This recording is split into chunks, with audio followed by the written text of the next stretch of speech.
Ladies and gentlemen, if I could have your attention and we could get started, please. Good evening. My name's Anthony Doyle. I'm the town moderator. Today is Monday, May 1st, 2023. This is the annual town meeting for the town of Dalton. We're going to have the Boy Scouts from Troop 4 is going to lead us in the Pledge of Allegiance. If you please stand.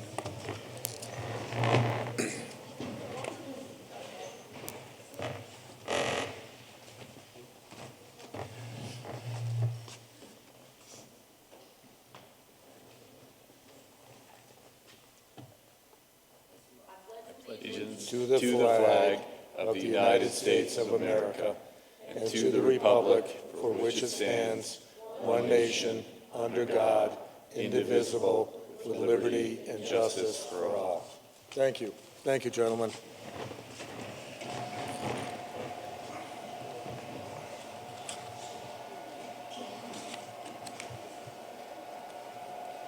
Oh.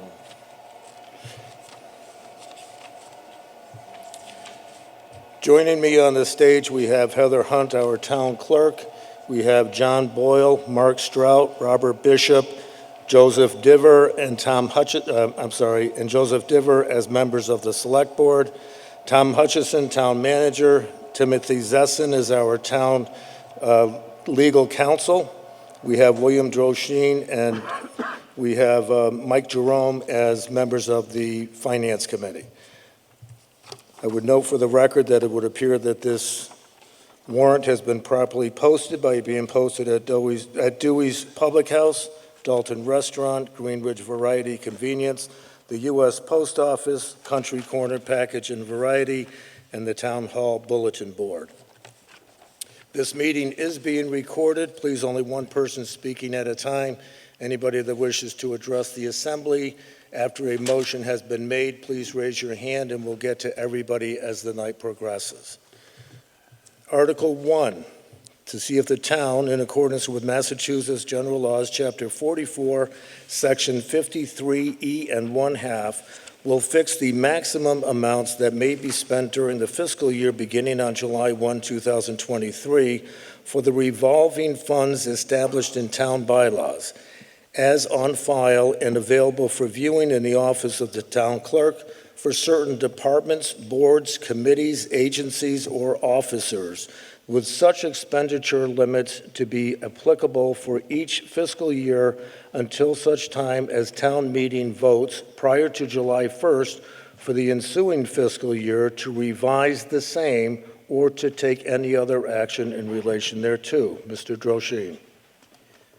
I move that the town fix the maximum amount that may be spent during fiscal year 2024, beginning on July 1st, 2023, for the revolving funds established in town bylaws for the certain departments, boards, committees, agencies, or officers, with such expenditure limits to be applicable for each fiscal year until such time as town meeting votes prior to July 1st for the ensuing fiscal year to revise the same as follows.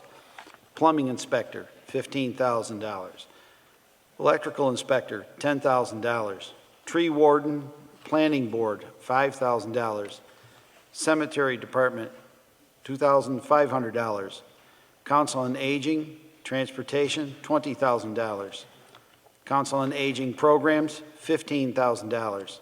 Cemetery department, $5,000. Legal advertising, $3,000. Parks maintenance, $2,000. And highway department, boom mower, $9,000. Second. Article 1 has been moved and seconded. Is there any discussion? Yes, sir.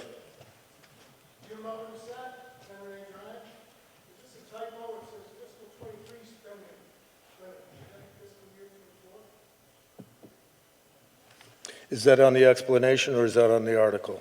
On the explanation. Okay. I thought he said fiscal year. No, the explanation that I have says fiscal year 2024 beginning on July 1, 2023. There's a chart, table with the numbers that he listed. And the heading at the top of the chart says fiscal year 23. I see it. Yes. Is that a typo? Oh, yes. Yes, it is. Thank you. Thank you very much. Anyone else?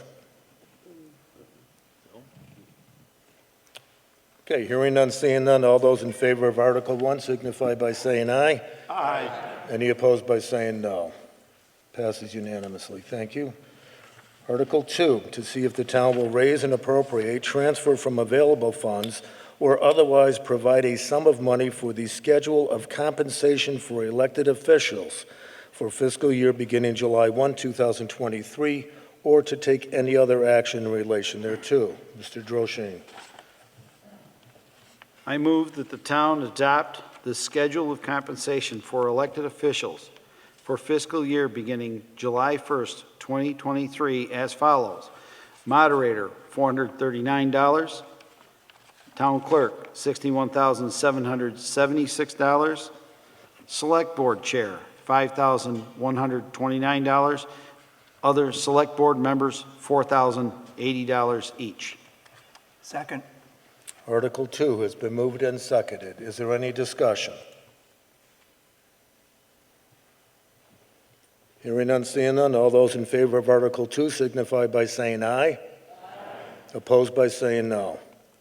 Thank you. That passes unanimously. Mr. Moderator, apologies for the interruption. Can I just do an administrative clarification on Article 25 so folks don't leave? Would that be? Sure. Okay.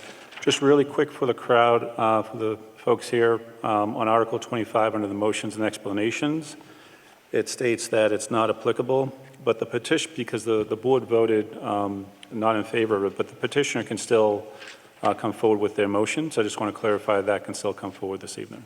Okay. Thank you. Thank you, Mr. Moderator.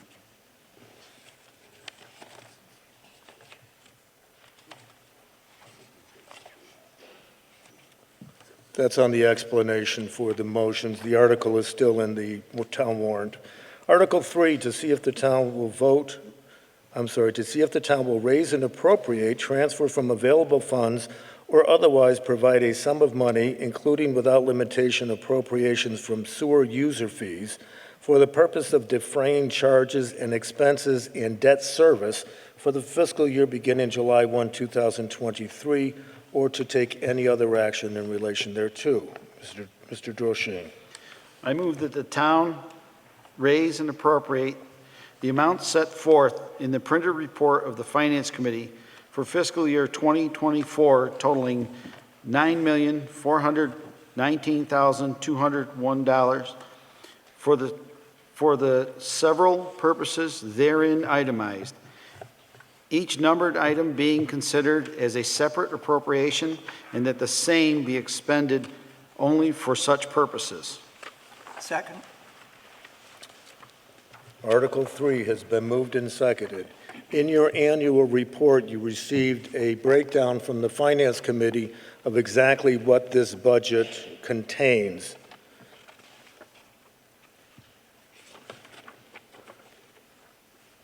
Article 3 is the town operating budget, the general government. Is there any question or discussion regarding this budget?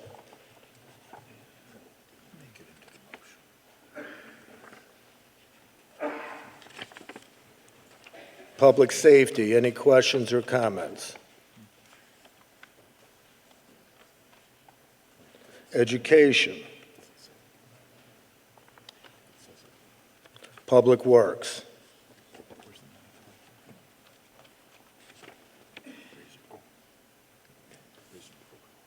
Public health. Culture and recreation. Debt service. And lastly, other. Hearing none, seeing none, all those in favor of Article 3 signify by saying aye. Aye. Opposed by saying no. Thank you, that passes. Article 4, to see if the town will raise and appropriate, transfer from available funds, or otherwise provide a sum of money for the purpose of paying the town's share of the operating budget of the Central Berkshire Regional School District for the fiscal year beginning July 1, 2023, or to take any other action in relation thereto. Mr. Droshine. I move that the town raise and appropriate the sum of $8,752,286 for the purpose of paying the town's share of the operating budget of the Central Berkshire Regional School District for the fiscal year beginning July 1st, 2023. Second. Article 4 has been moved and seconded. Is there any discussion? Hearing none, seeing none, all those in favor of Article 4 signify by saying aye. Aye. Opposed by saying no. Thank you. Passes. Article 5, to see if the town will raise and appropriate, transfer from available funds, or otherwise provide a sum of money for the purpose of paying the town's share of the transportation budget of the Central Berkshire Regional School District for the fiscal year beginning July 1, 2023, or to take any other action in relation thereto. Mr. Droshine. I move that the town raise and appropriate the sum of $312,385 for the purpose of paying the town's share of the transportation budget of the Central Berkshire Regional School District for the fiscal year beginning July 1st, 2023. Second. Article 5 has been moved and seconded. Is there any discussion? Yes.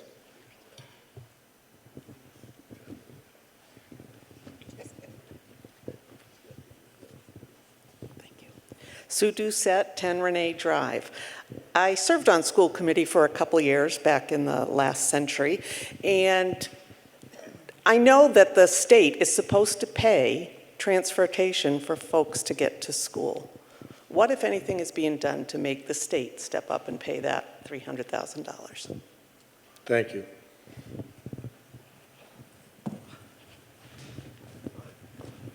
As I understand, presently, there is movement in the latest budget for the state to fund that at a much higher rate than we've been receiving. I was at a meeting this past weekend in Stowe that they made that clear from the MMA.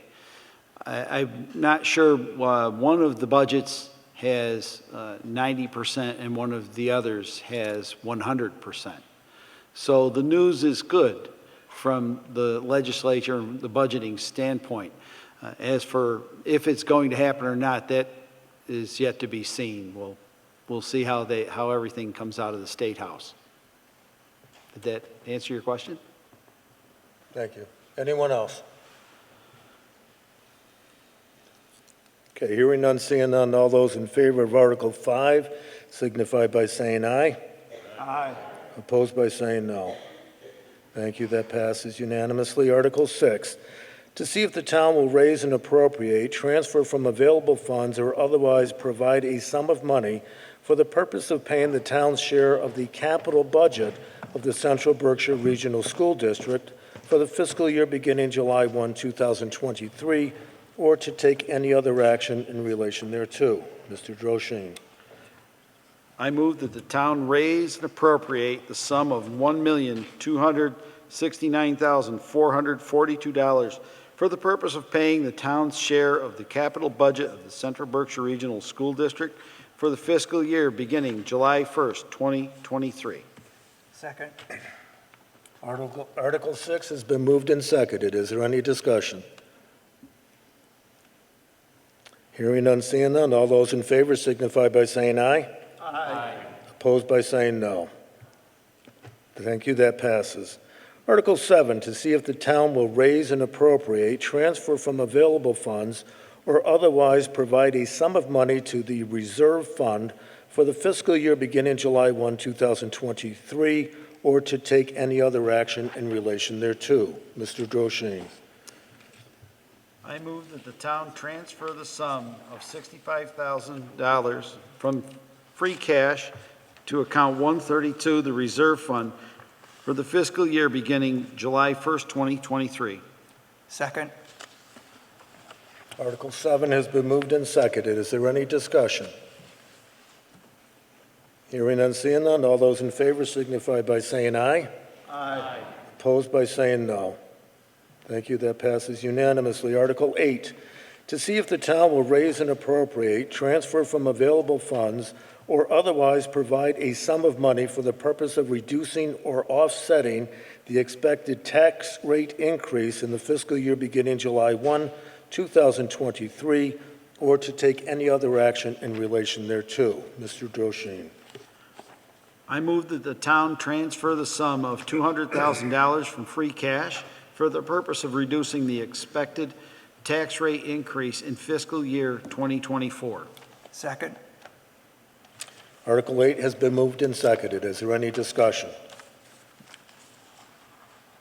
Hearing none, seeing none, all those in favor signify by saying aye. Aye. Opposed by saying no. Thank you, that passes unanimously. Article 9. To see if the town will raise and appropriate, transfer from available funds, or otherwise provide a sum of money to each of the following stabilization funds: General Stabilization Fund, Capital Stabilization Fund, and Sewer Stabilization Fund, or to take any other action in relation thereto. Mr. Droshine. I move that the town transfer the sum of $450,000 from free cash to the following stabilization funds: $200,000 to the Capital Stabilization Fund, $150,000 to the Sewer Stabilization Fund, and $100,000 to the General Stabilization Fund. Second. Article 9 has been moved and seconded. Is there any discussion? Hearing none, seeing none, all those in favor, I'm sorry, where? Thank you.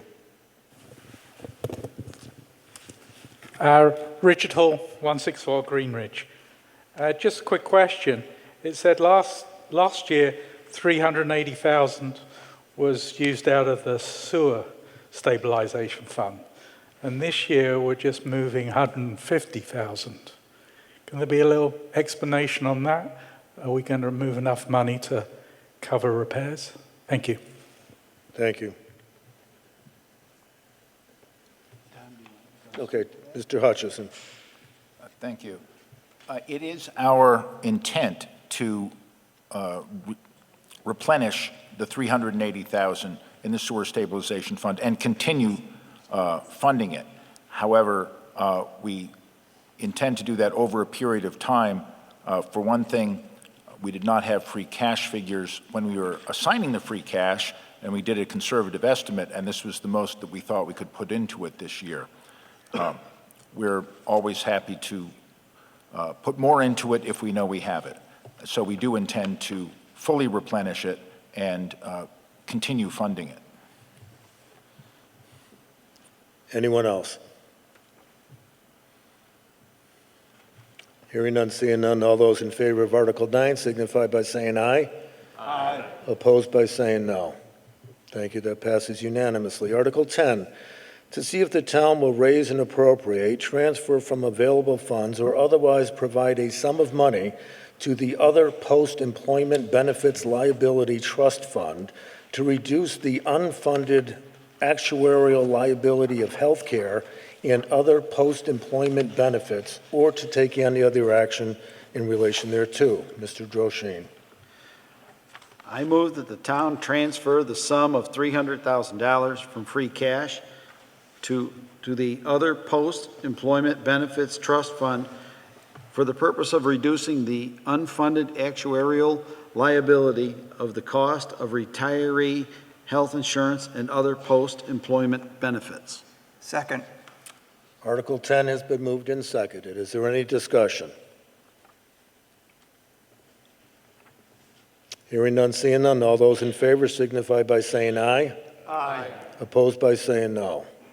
Thank you, that passes unanimously. Article 11, to see if the town will raise and appropriate, transfer from available funds, or otherwise provide a sum of money for the payment of unpaid bills of previous fiscal years pursuant to the requirements of Massachusetts General Laws, Chapter 44, Section 64, or to take any other action in relation thereto. This is for you.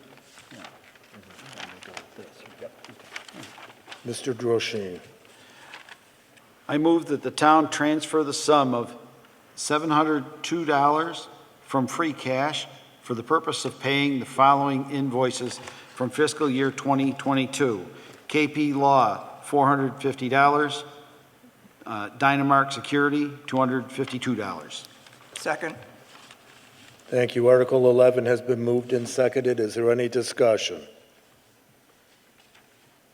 Okay, hearing none, seeing none. This requires a 4/5 vote. All those in favor signify by saying aye. Aye. Opposed by saying no. Thank you. That's unanimous. Article 12, to see if the town will appropriate a sum of money from available funds to be reimbursed by a grant from the Commonwealth of Massachusetts in accordance with Chapter 90, Section 34 of the Massachusetts General Laws, and any other enabling statute for the purposes of highway maintenance, repaving, and similar roadway expenditures, and further, to authorize the Select Board to enter into contracts or grant agreements with the Commonwealth of Massachusetts for the purposes of as necessary or to take any other action in relation thereto. Mr. Droshane. I move that the town appropriate the sum of $214,941 from available funds to be reimbursed by grant from the Commonwealth of Massachusetts in accordance with Chapter 90, Section 34 of Massachusetts General Laws. Second. Article 12 has been moved and seconded. Is there any discussion?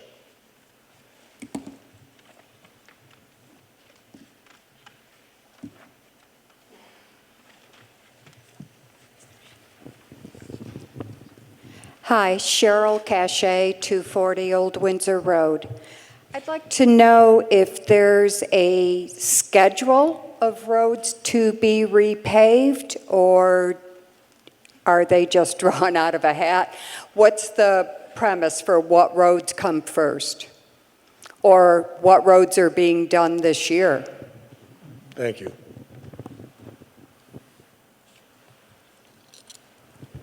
I'll take a crack at that.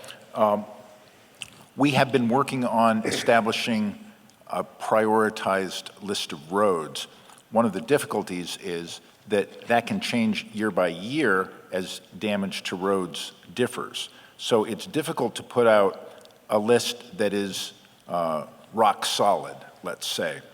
This coming year, we're planning to do Pleasant Street, and also high on the list are the Whippoorwill, Frederick Lane, and Sleepy Hollow. And Sleepy Hollow Road, all connected together. So those are the highest priority roads at this time.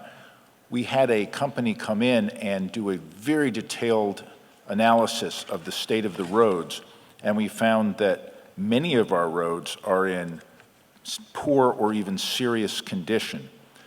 And with the amount of funding that we have, we can't get to them all right away. Of course, we wish we could. So we're also looking at, of the worst roads, which ones are the most highly traveled. Those are the factors that we're using in order to determine which roads to pave over the next few years. Thank you. Mr. Doucette? Okay, thank you. And if I may, Mr. Moderator, just Yes. additional comments on that, is that sum of, is it 214,000 is our funds from the state. So that's what we need to see is more dollars coming down from the state to fund those road repairs. And that's been on average around that $214,000, $225,000 mark for the last number of years. Hopefully that changes with some of the budget work that's going on between the Senate and House.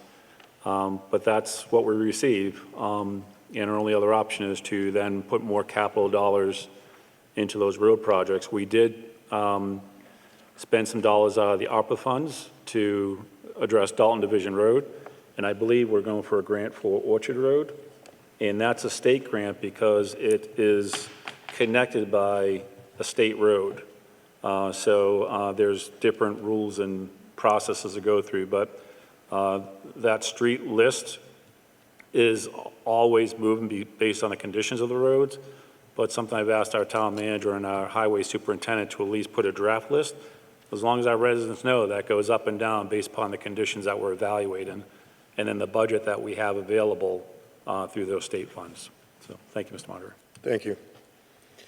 Any other discussion? Hearing none, seeing none, all those in favor of Article 12 signify by saying aye. Aye. Opposed by saying no.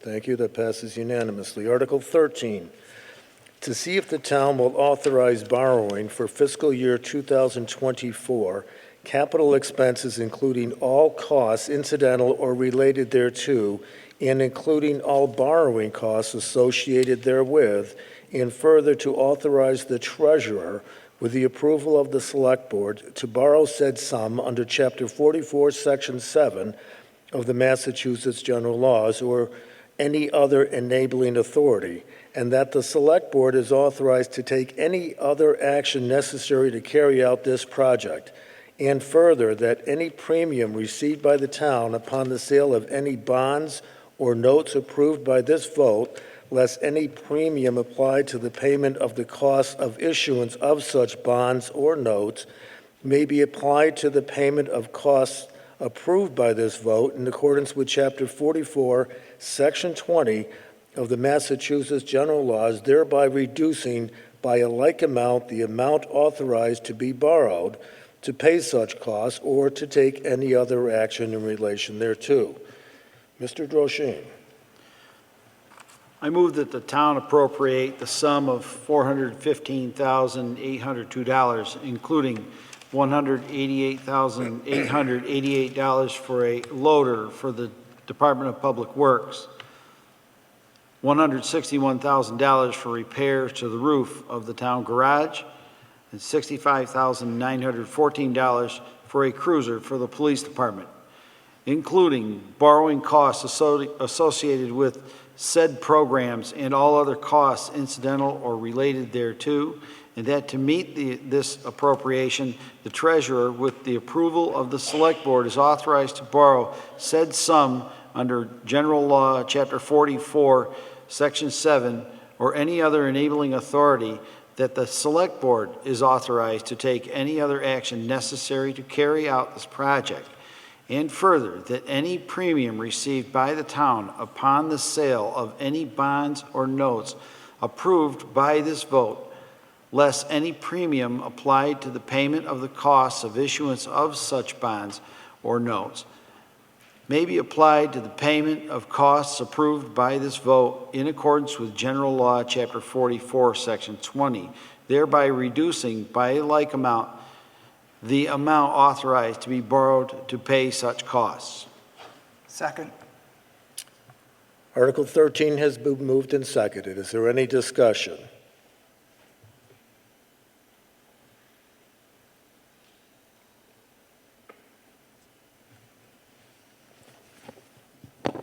Richard Hall, 164 Greenridge. Just a quick question on the roof of the town garage. As it's needing repairs, are we also looking to make sure it's up to a standard that solar could be put on the roof of that, so that we wouldn't repair it and then figure out we can't put solar on it? Just a question. Thank you. You? Yeah, go ahead. As I understand, first off, the roof of the town garage has needed repairs, relatively extensive repairs, for approximately 10 years or more. So we're preparing to do that. As I understand, there will be insulation added, as well as strength sufficient to hold solar panels when it's all done. So hopefully we'll maybe make some power with that building as well. Thank you. Thank you. Anyone else? Hearing none, seeing none. All those in favor of Article 13 signify by saying aye. Aye. Opposed by saying no. Thank you. That passes unanimously. Article 14, to see if the town will transfer from the Sewer Stabilization Fund a sum of money to pay the City of Pittsfield for the additional cost of sewage treatment in the 2022 fiscal year, or to take any other action in relation thereto. Mr. Droshine. I move that the town transfer the sum of $19,522 from the Sewer Stabilization Fund to pay the City of Pittsfield for the additional costs of sewage treatment in fiscal year 2022. Second. Article 14 has been moved and seconded. Is there any discussion? Hearing none, seeing none, all those in favor of Article 14 signify by saying aye. Aye. Any opposed by saying no? Thank you. That passes unanimously. Article 15, to see if the town will transfer from the Capital Stabilization Fund a sum of money for the purpose of providing the following item for the fiscal year 2024 capital program, including all incidental and related costs, or to take any other action in relation thereto. Number one, an administrative car for the police department. Mr. Droshine. I move that the town transfer the sum of $46,324 from the Capital Stabilization Fund for the purpose of procuring the following item as part of the town's fiscal year 2024 capital program, including all incidental and related costs for an administrative vehicle for the police department. Second. Article 15 has been moved and seconded. Is there any discussion?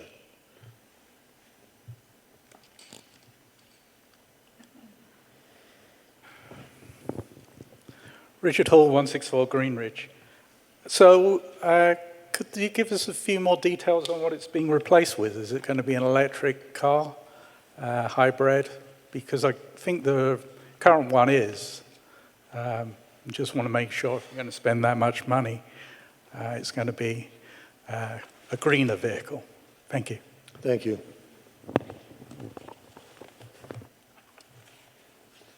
As I understand, the present electric vehicle that we are presently using for the police administrative vehicle has some rather extensive repairs needed for it, most of which involves a lack of technology.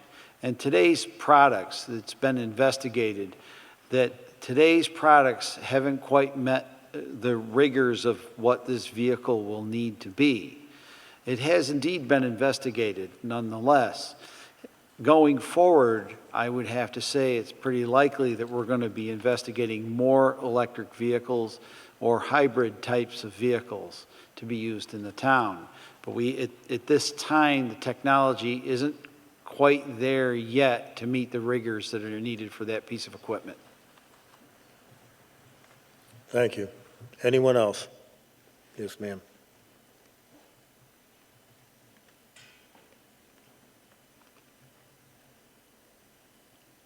Yes, sir.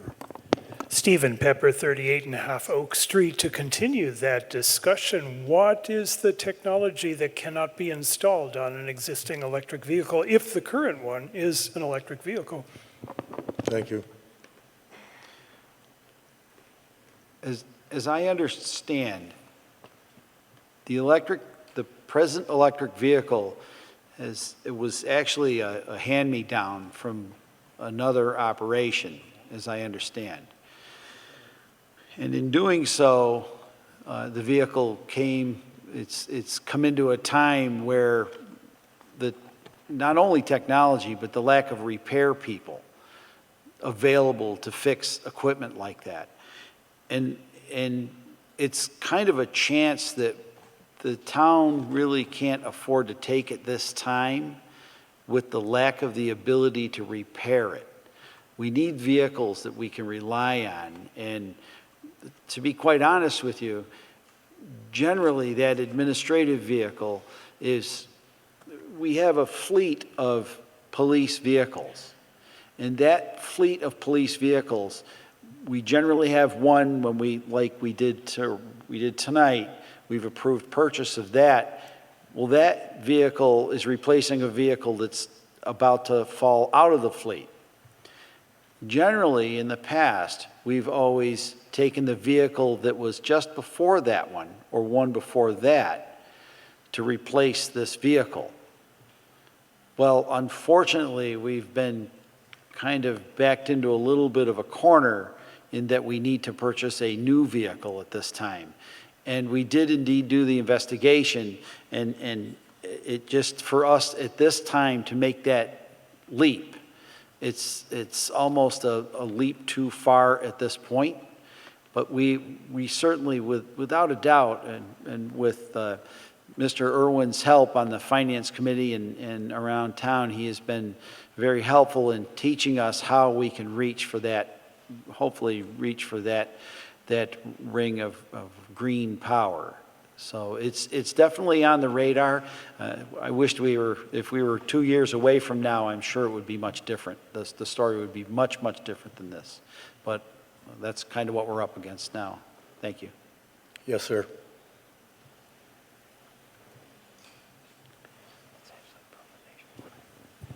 And Stephen Pepper, again, thank you for that explanation. I also want to say, if this is the accurate figure, $46,000 for a new police vehicle, you've negotiated a great deal.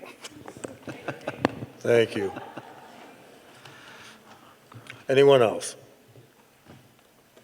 Yeah, thanks to the chief for the negotiation on that deal, on those cars. So, thank you, chief.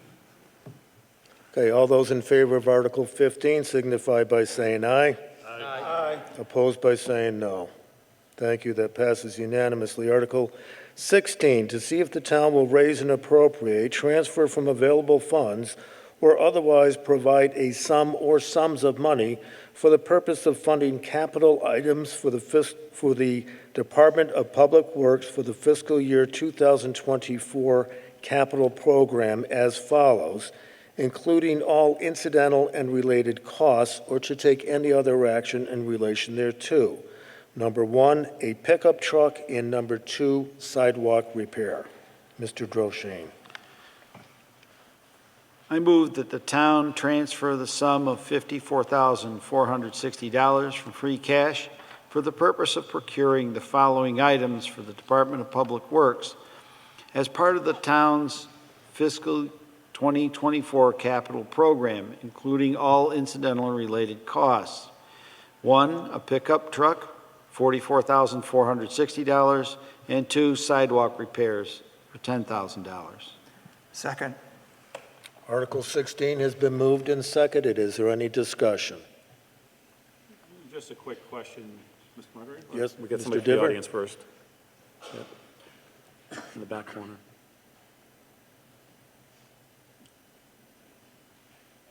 Thank you. Scott Miller, Frederick Drive, Dalton. I'm just curious, where are and what is this, the sidewalk repairs? Because 10,000 doesn't, I don't think, get us a whole lot of sidewalk.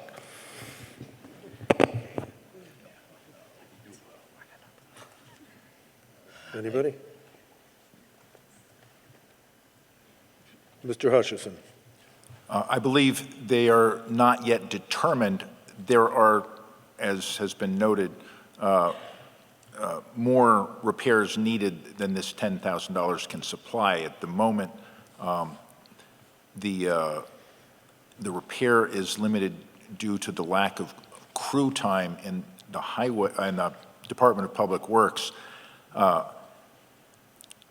If we hired out, it would cost much more, as we would be paying prevailing wage.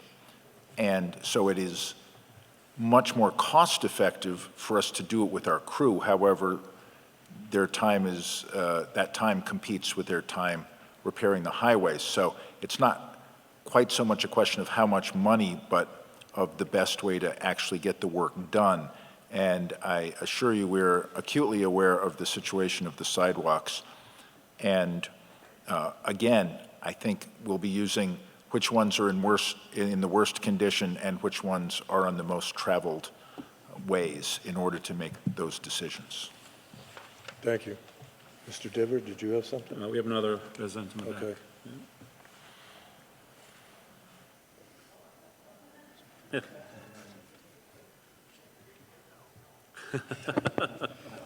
Mike Hopper, 111 First Street in Dalton. I don't know how you could throw a $10,000 figure out there when you don't even know where they're going to put them. But I will suggest you start from the senior center and work your way out. Yesterday, I live across the street. I noticed somebody walking their walker right up the middle of First Street because the sidewalks on First Street, well, let me just put it to you that way, they have to cut it with the mower because the sidewalks are covered with grass. So, I mean, I would start there and see what you could do. And, you know, it's kind of ridiculous that people have to walk up the middle of the street because the sidewalks in general are in such poor shape. But I really don't understand. We just pick a number out of your hat and put $10,000 on it without knowing where exactly it's going to go. Thank you. Thank you.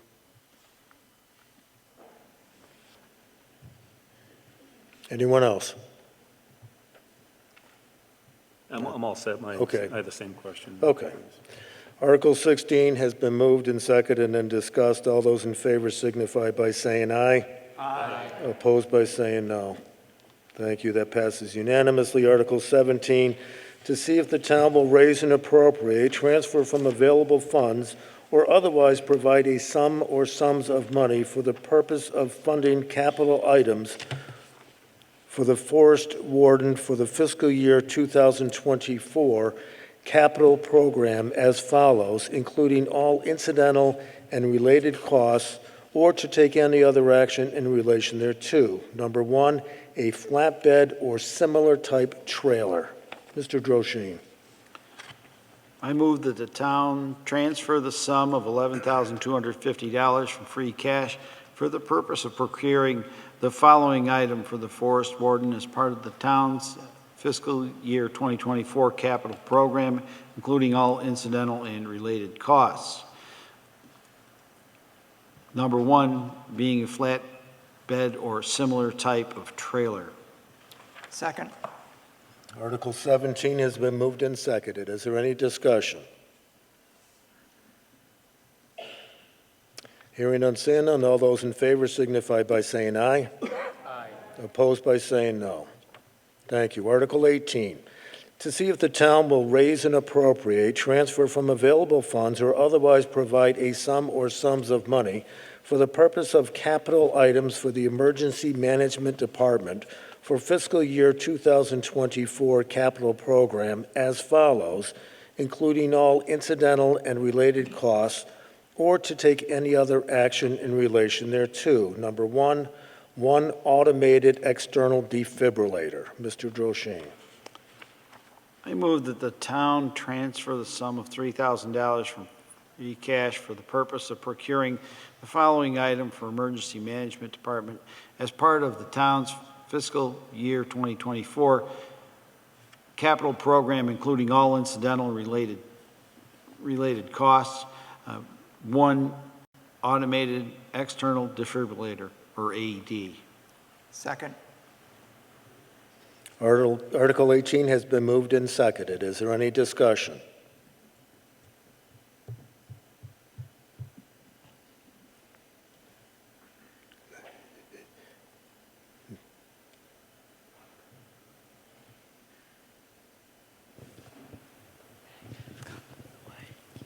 Sarah Fontaine, 20 Sleepy Hollow Drive. Just a question on where the AED would be located. Would that be, does the Emergency Management Department have an office at Town Hall, or would it be the Senior Center, the Police Department, Fire Department? Thank you. Tom? Mr. Hutchison. It's my understanding that this will be reserved for a shelter, and there are different shelters being looked at by our new emergency management director for different purposes. For instance, if there's a accident or emergency in one part of town, we might not be able to use a shelter that is also in that part of town. So it would actually be portable and not, I imagine it would be in the office of the emergency management director until such time as the shelter was activated, in which case it would go to the shelter. Thank you. Anyone else? Thank you.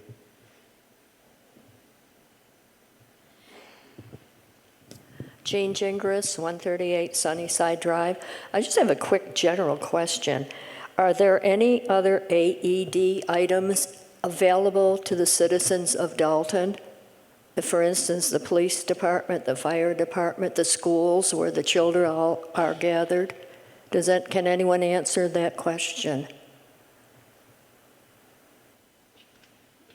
I can give it a shot just by observation without having a list. I believe there's one out in the lobby here at the high school, and I believe there's one at portable at the police station or fire station. I'm looking at the chief. Okay. And I believe I saw one at the senior center in the open space there at the senior center as well. Yep. Thank you. Anyone else? Okay. Hearing none, seeing none, all those in favor of Article 18 signify by saying aye. Aye. All those opposed by saying no. Thank you. That passes unanimously. Article 19, to see if the town will raise and appropriate, transfer from available funds, or otherwise provide a sum or sums of money for fiscal year 2024 for the purpose of funding municipal website development, including all incidental and related costs, or to take any other action in relation thereto. Mr. Droshine. I move that the town transfer the sum of $15,000 from free cash for the purpose of procuring municipal website development services as part of the town's fiscal year 2024 capital program, including all incidental and related costs. Second. Article 19 has been moved and seconded. Is there any discussion? Mr. Divers. Just real briefly, I've heard from a lot of residents over the last, I'd say 18 months, maybe a little bit longer, about improved communication with residents, and the website being one of those channels of communication. And to be able to provide a website that's more user-friendly, easier to find information, and easier to engage with the town activities will be very beneficial for all the residents, so that's why this particular item is on the warrant. Thank you. Thank you. Anyone else? Hearing none, seeing none, all those in favor of Article 19 signify by saying aye. Aye. Opposed by saying no. Thank you. That passes unanimously. Article 20, to see if the town will raise and appropriate, transfer from available funds, or otherwise provide a sum or sums of money for fiscal year 2024 for the purpose of funding the following programs aimed at reducing the town's contribution to climate change, including all incidental and related costs, or to take any other action in relation thereto. Number one, developing a roadmap plan for climate leader status for the town, and two, planning and hosting a climate fair. Mr. Droshine. I move that the town transfer the sum of $67,500 from free cash for the purpose of funding the following programs aimed at reducing the town's contributions to climate change as part of the town's fiscal year 2024 capital program, including all incidental and related costs. Number one, developing a roadmap plan for climate change preparedness for the town for $60,000, and planning and hosting a climate fair for $7,500. Second. Article 20 has been moved and seconded. Is this the Green Committee? Yeah, I believe Tom Irwin's here. Tom Irwin? Do you want to explain what's... I understood there was a presentation for this article.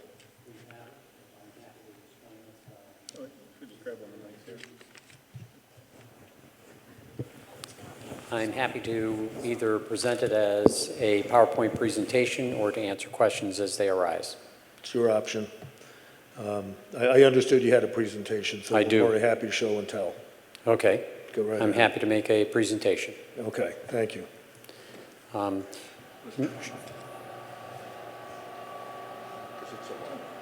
It is a lot. If I may, as we're preparing for the presentation, this was delivered educational session we had a week ago, very informative, so we wanted to bring it here to the town meeting for the education and background that will then help you make your decision if we should make the investment. So I hope that's helpful.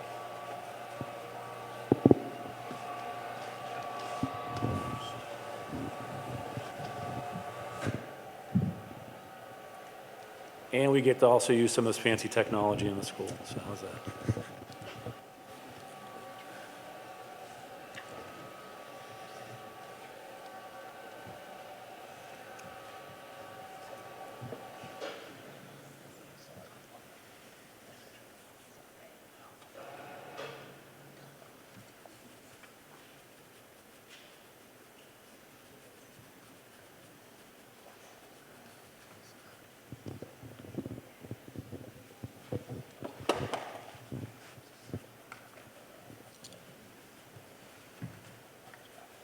Good evening. For those of you who may not know me, I am Tom Irwin, a member of the Dalton Green Committee. On behalf of the Dalton Green Committee, we thank you for the opportunity to make this presentation, which will introduce the need for and the benefits of a climate action roadmap, also called a climate action plan. We believe this is an essential tool to make possible Dalton preparing for the challenges of the impending climate change crisis. What is climate change? As we are all aware, burning fossil fuels continues to add to the total carbon dioxide in our atmosphere, the major greenhouse gas. More greenhouse gases means increases in temperatures and large changes in weather patterns. But why worry? It is well accepted that a rise in the average global temperature of 1.5 degrees C is a threshold where areas of the tropics, home to 3 billion people, will begin to become uninhabitable, and a rise to 2 degrees C will make the tropics largely uninhabitable, causing a massive humanitarian crisis 300 times worse than the refugee crisis of the Ukraine war. Where do we stand now? As of 2022, the Earth is 1.1 degrees C above the pre-industrial 1880 level, and it is rising at the rate of 0.2 degrees C every 10 years, which means in 2043, we will be at 1.5 degrees C. What are some of the developing dangers?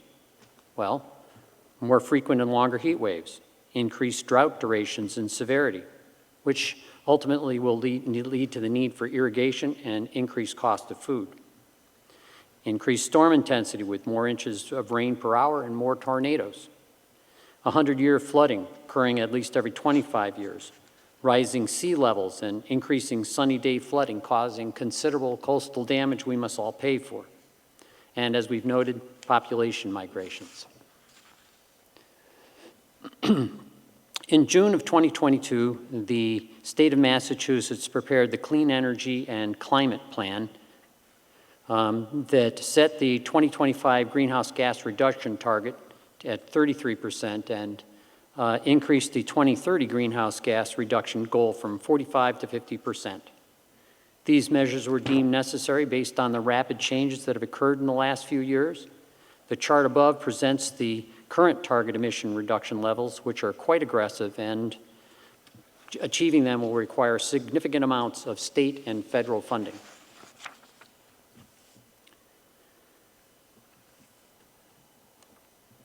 This graph makes clear why, although these goals are aggressive, there is no other choice and the margins for error are very slim.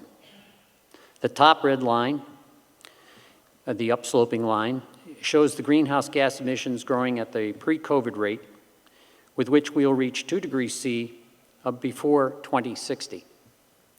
The flat red line shows countries continuing to decarbonize at a rate that meets their current baseline commitments, in which case we'll reach 2 degrees around 2060. The light green downsloping line assumes a 25% reduction by 2030 and net zero by 2070. Clearly, we must achieve net zero before 2070 to limit the population migrations we've discussed. The dark green line assumes a 50% reduction by 2030 and net zero by 2050, which avoids population migrations. Overall message, to save our planet, we must achieve net zero well before 2070. How can Dalton achieve net zero by 2050? Well, we need a strategic plan. We need a realistic strategy to get us to net zero in 2050. It will need to consider the needs and issues of all groups of residents. It will require a lot from us, but without a well-thought-out strategy, getting closer to 50% reduction in simply 7 years, or net zero in 27 years will be impossible. Is a climate action plan recommended? Well, the state and federal government strongly encourage having a climate action plan. Any state or federal grant, which we rely on heavily, always wants to know what the proposed project and the requested grant monies or how they fit the town's environmental plan.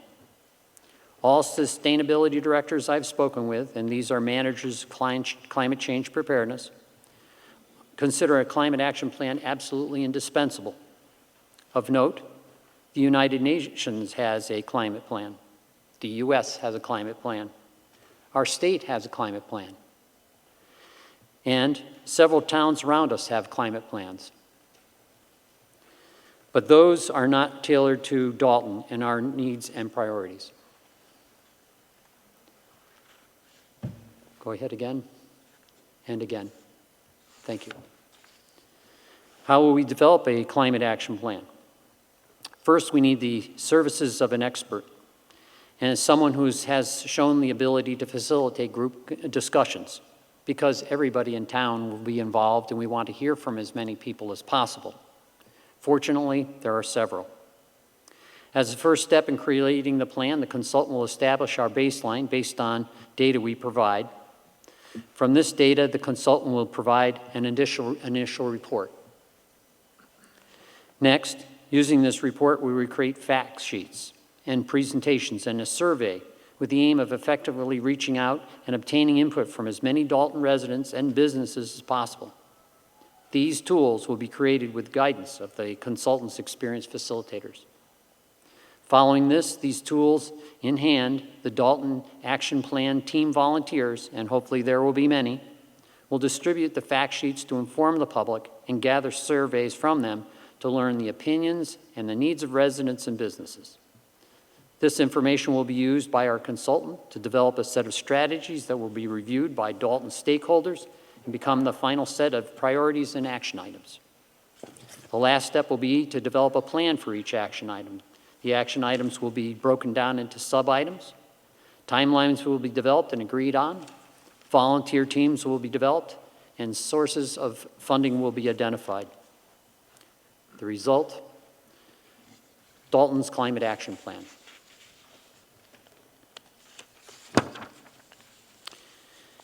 I'm sure all of you want to know, well, what are the benefits of this action plan?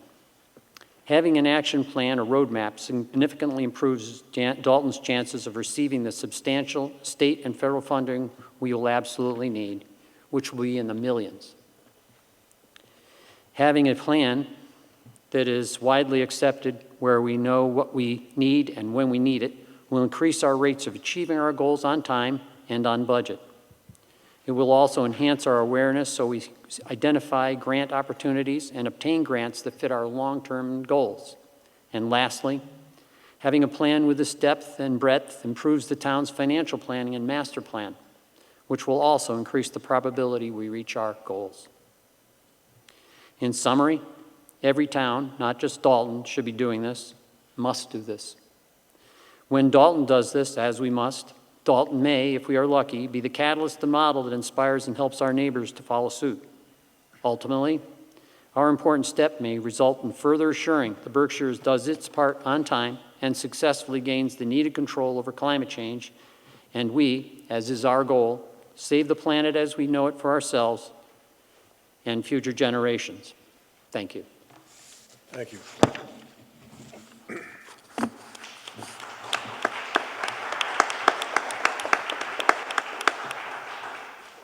Any discussion? All right, hearing none, seeing none. There's a couple. Oh, there's a gentleman. All right. A couple in the back, yeah. Here we go. 609 South Street. I'm not in opposition of this article, but I am very, very curious as to the end result when all these studies are done and all these recommendations are made.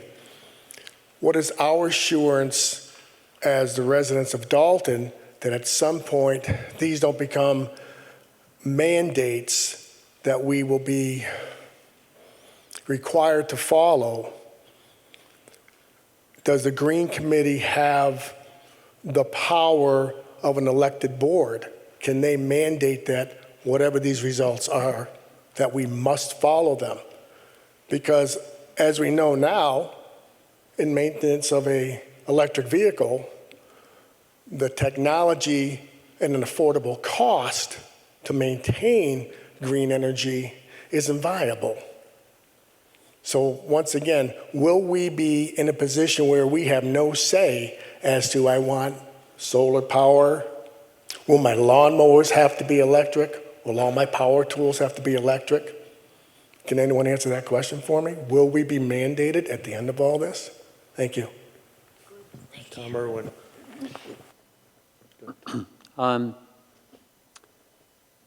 The Green Committee has no power to mandate anything. If there's any mandate, it will just be necessity.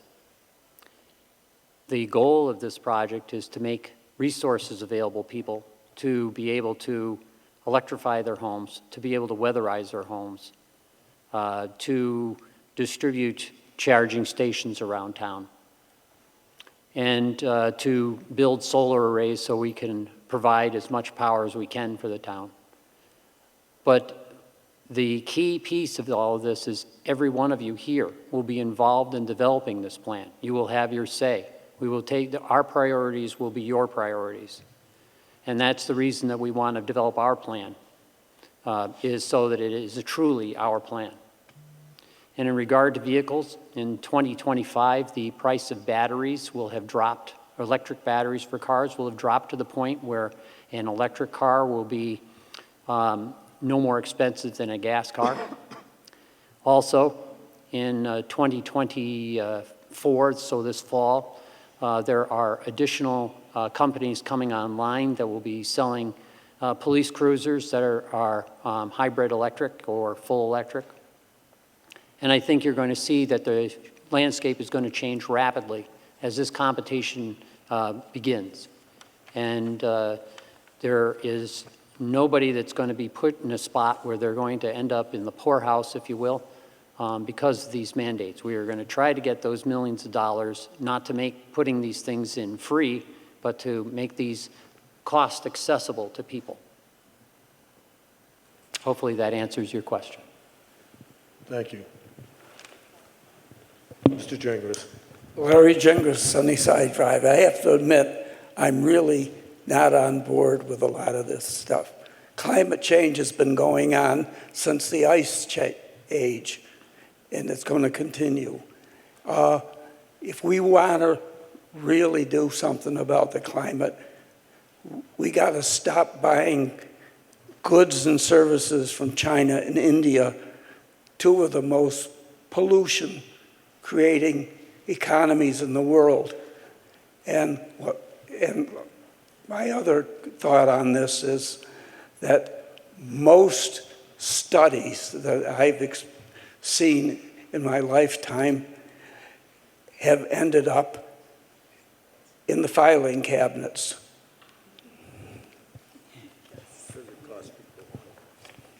Thank you. Anyone else? In the back. Hi, my name is Paxton Stroud. I live at 31 Hemlock Hill. I just had a question about the physical action aspect of the roadmap. So is it just education-based, or is there actual physical changes that will be made in the community? The education is primarily so that you have a good understanding of the issues, so that when you fill out the surveys, you can do so in an informed manner. The results of this study will be tremendous amounts of action. Weatherizing homes, heat pumps on homes, electrical infrastructure within the town, assistance getting electric vehicles for homes and businesses.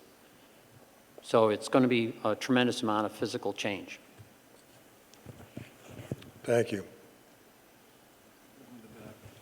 Thanks. Todd Logan, 28 Curtis Ave. I hadn't expected to contribute today. This is my first town meeting, but this is a pretty interesting topic. This sounds like a great study, and I understand the desire to mitigate carbon and to fund solutions for that. Given the fact that this is a global problem, localized focus is a drop in the bucket, literally. So my question is, how much of this study will focus on adapting to what could be inevitable climate crisis, and specifically extended droughts, water shortages, vectoring of tropical diseases? I mean, you name it, all the stuff that's been predicted has already started to happen. So how much of this is focused just on getting money from the state to fulfill this net zero desire, and how much of it is pragmatically going to be focused on how we can adapt to what is probably more inevitable? Thanks.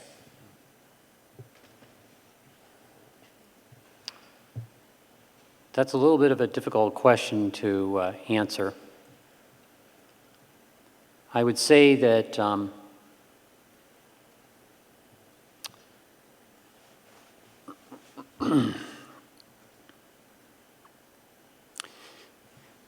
I'm going to answer, I guess, in pieces.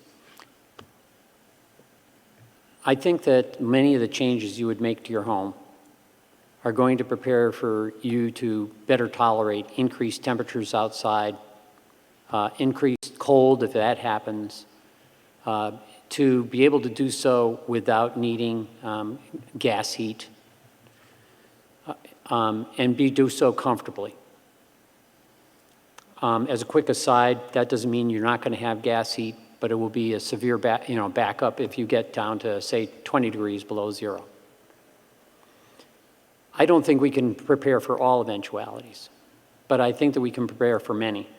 And if we do, we're going to be in much better shape to be able to sustain ourselves. I think this is a bit of a learning process. Not all answers are in.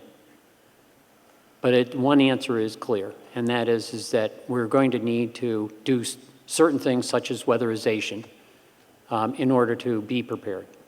Solar houses, if there's new construction, they need to take that into consideration so they can get solar gain in the wintertime.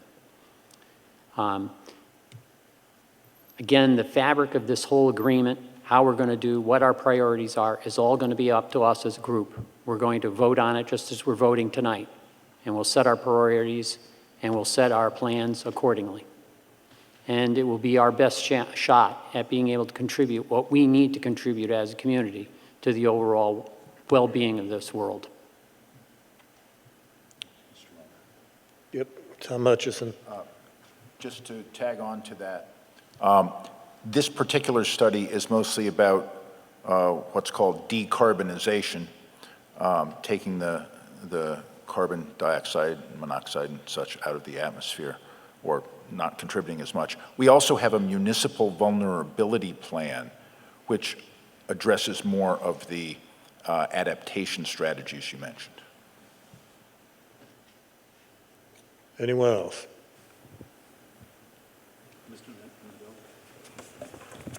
Al Nato, Elaine Avenue. I'm not going to be around when this thing either comes to a successful conclusion or a failure. Vast majority of the people here won't be here. But I have some concerns about this. When we get technology, what they do is they look at the benefits. What they don't look at is the after effects. For example, most of the electric cars have their undercarriage is all battery. But I got a garage floor that in the past few years has been eaten away by the salt, the de-icer that they're putting out on the highways. What happens to the undercarriage? And the batteries, as I understand it, range anywhere from $20,000 to $30,000 to replace. I guess you got to lift the whole body off of the car in order to get to it. Well, if that's going to happen, then they're throwaway cars. So how do we gain anything? I'm in Larry's corner here. I kind of am suspicious about this. By God, I hope it works, but I'm a little bit suspicious. Thank you. Mr. G.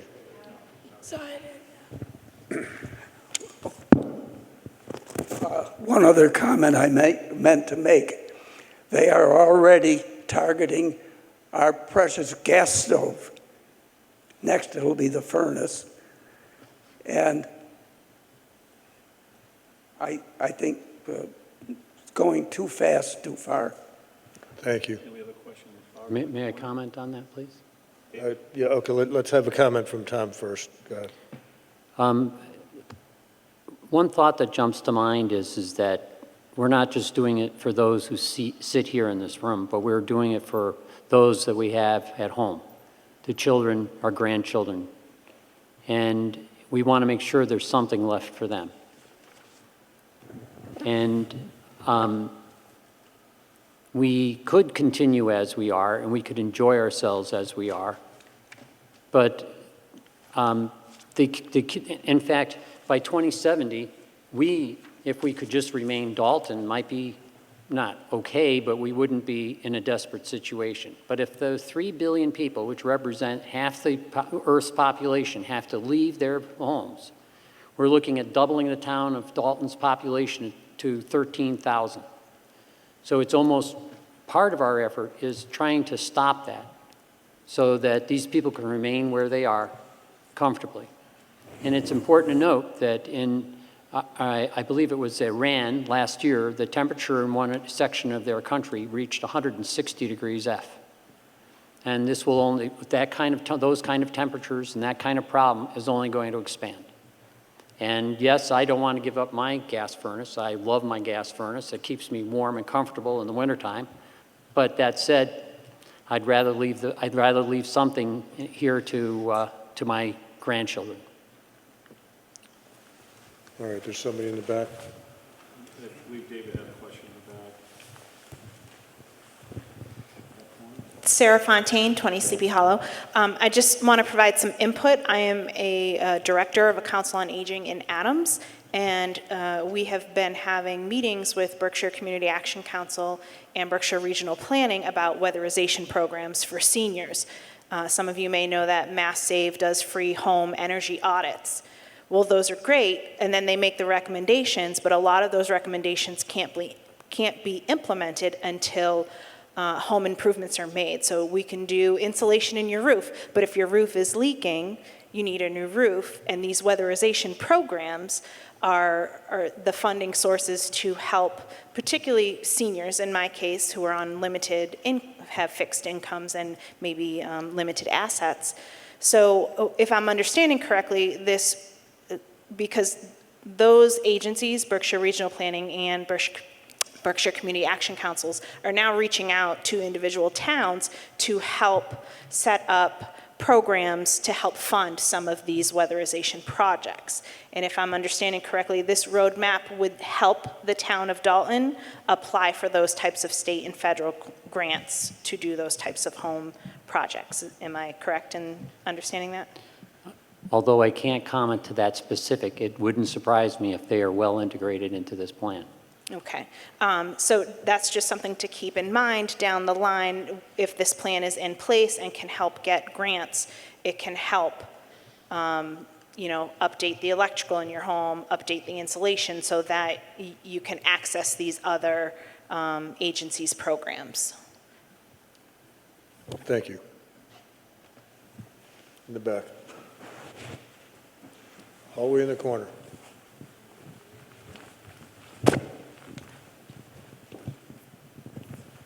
Yeah, this plan is being developed as part of a very dynamic situation. The world has not gone through this before, but if we don't make a plan and we don't have some kind of direction, then we're not going to get anywhere.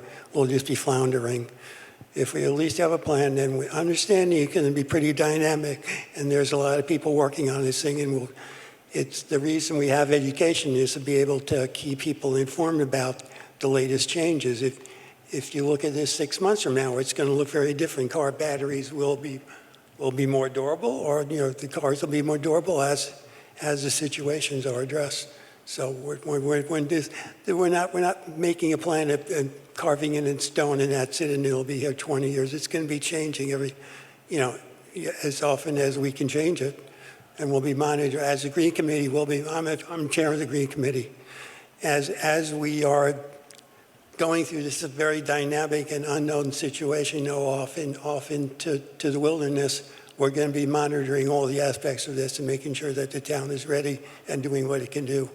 Are we going to save the world by being Dalton? No, we're probably not going to save the world, but we're going to do what we can do because everybody else needs to do what they can do. Thank you. This is an investment in our future. This is not an expense.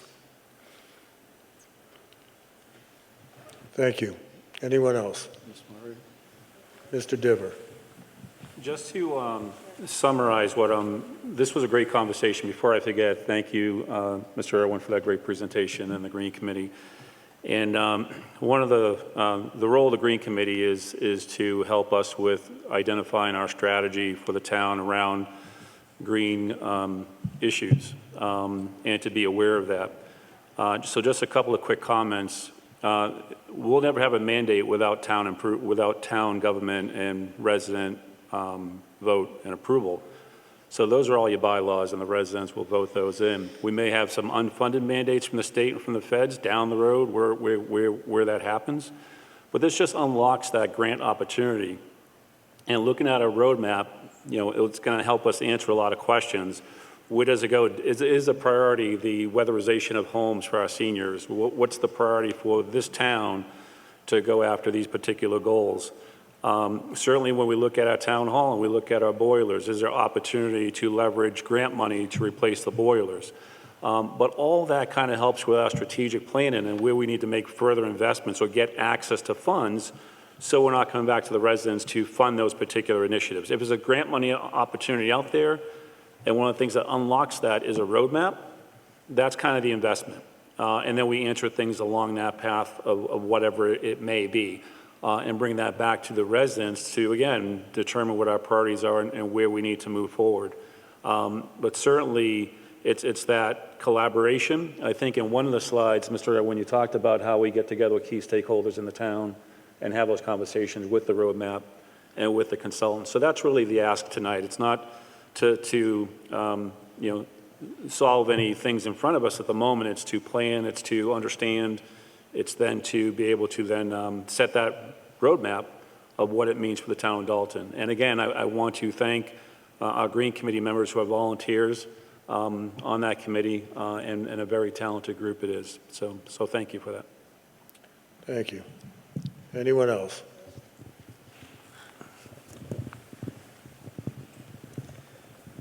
Hi, Richard Hall. I was on the Green Committee for a number of years, and we managed to get a number of projects done through the town. And again, we don't have any say in exactly approving anything. It was done by the select board. And this, again, is really just an extension of understanding what needs to be done for the future. As someone pointed out, some of us here won't be around when this all comes to fruition anyway, but we do need to do this so we understand where we're going and how we're going to get there. And it's going to change, but I'm going to vote yes for this. Thank you. Thank you.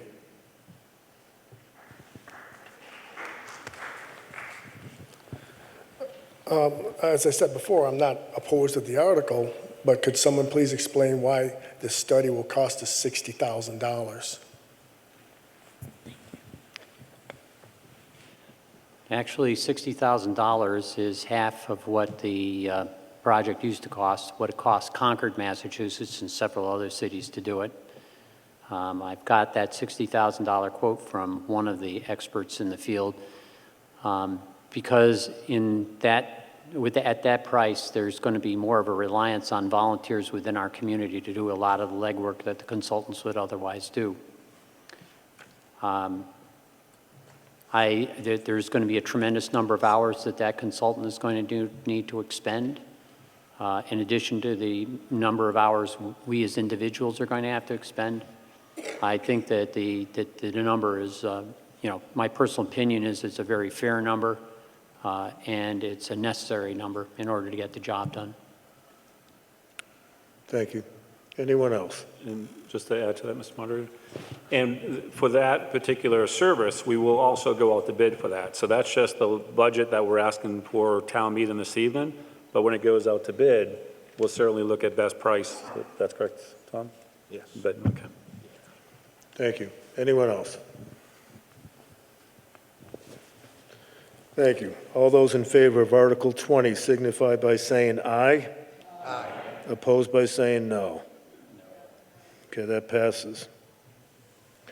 Article 21, to see if the town will authorize the Select Board to enter into a contract for more than 3 years for the purpose of providing software operations, management, and maintenance support for electric vehicle charging stations, or to take any other action in relation thereto.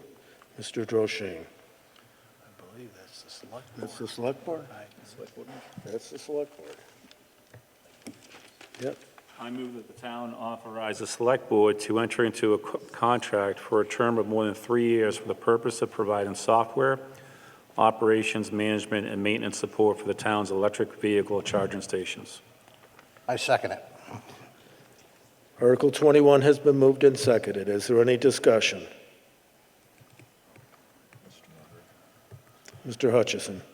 This is meant to allow the implementation of an electric vehicle incentives program grant from the state. The arrangement that is most common involves a 5-year contract for service and maintenance of electric vehicle charging stations that are installed under that grant program. Thank you. Anyone else? Hearing none, seeing none, all those in favor of Article 21 signify by saying aye. Aye. Opposed by saying no. That passes unanimously. Article 22, to see if the town will raise and appropriate, transfer from available funds, or otherwise provide a sum or sums of money for fiscal year 2024 for the purpose of funding relocation costs for residents of condemned houses, or to take any other action in relation thereto. Mr. Droshine. I move that the town transfer the sum of $5,000 from free cash for the purpose of paying certain relocation and related expenses incurred by residents of condemned homes or houses. Second. Article 22 has been moved and seconded. Is there any discussion? Mr. Albano.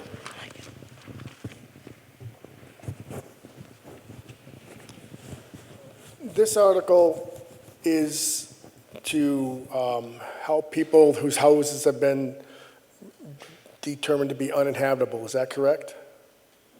Yes, if the town condemns a house and let's say it's a rental and the renters then have to leave, the town is responsible for reimbursing them for moving expenses. The town can seek a lien on the property or restitution from the landlord, but the expenses come immediately. So this would provide a small amount of money to pay those expenses. And then the town would recoup that expense? We would attempt to recoup them directly, or we would have to put a lien on the property. Thank you. Anyone else? Thank you. Article 22, all those in favor signify by saying aye. Aye. Opposed by saying no. Thank you. That passes unanimously. Article 23, to see if the town will authorize the Select Board to convey an easement for access, utilities, and construction on a parcel of town-owned land situated off Bridle Road, more particularly described in a deed recorded with the Berkshire Middle Registry of Deeds in Book 948, page 685, to Warren Farms Solar LLC or its nominee for the benefit of leased property adjacent to the town property, such conveyance to be for such consideration, which may be nominal consideration, and upon such other terms and conditions as the Select Board shall deem advisable, and to execute any and all documents related thereto, or to take any other action in relation thereto. Mr. Droshane. Or is this the select board too? The select board. Select Board. Mr. Diver. I move that the town authorize the Select Board to convey an easement for access, utilities, and construction on a parcel of town-owned land situated off Bridle Road, more particularly described in deed recorded with the Berkshire Middle Registry of Deeds in Book 948, page 685, to Warren Farms Solar LLC or its nominee for the benefit of leased property adjacent to the town property, such conveyance to be for such consideration, which may be nominal consideration, and upon such other terms and conditions as the Select Board shall deem advisable. I second that. Article 23 has been moved and seconded. Is there any discussion? Mr. Doucette.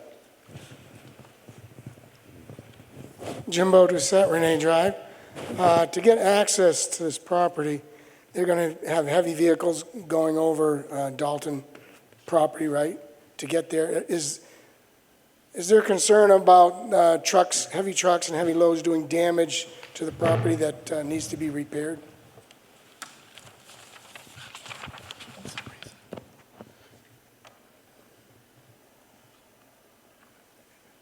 Does anybody know that?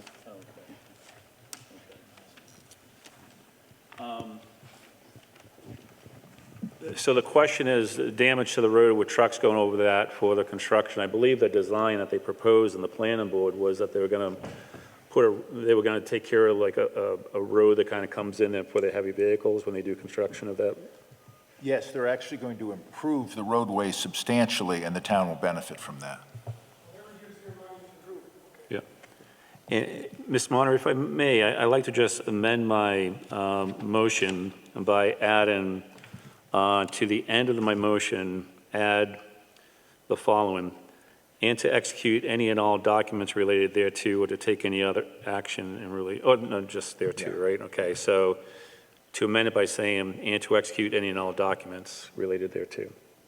Is that correct, Tim? And to authorize the select. And to, They're already authorized. That part was read by me, but it wasn't read in the motion. I'll say. Okay. I'll second it. Okay. Is there any discussion on the request to amend the motion? All those in favor of the request to amend the motion signify by saying aye. Aye. Opposed by saying no. Is there any further discussion on the actual Article 23 as amended?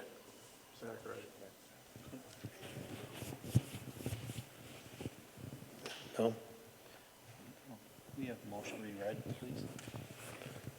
Yes, we're going to have the motion reread.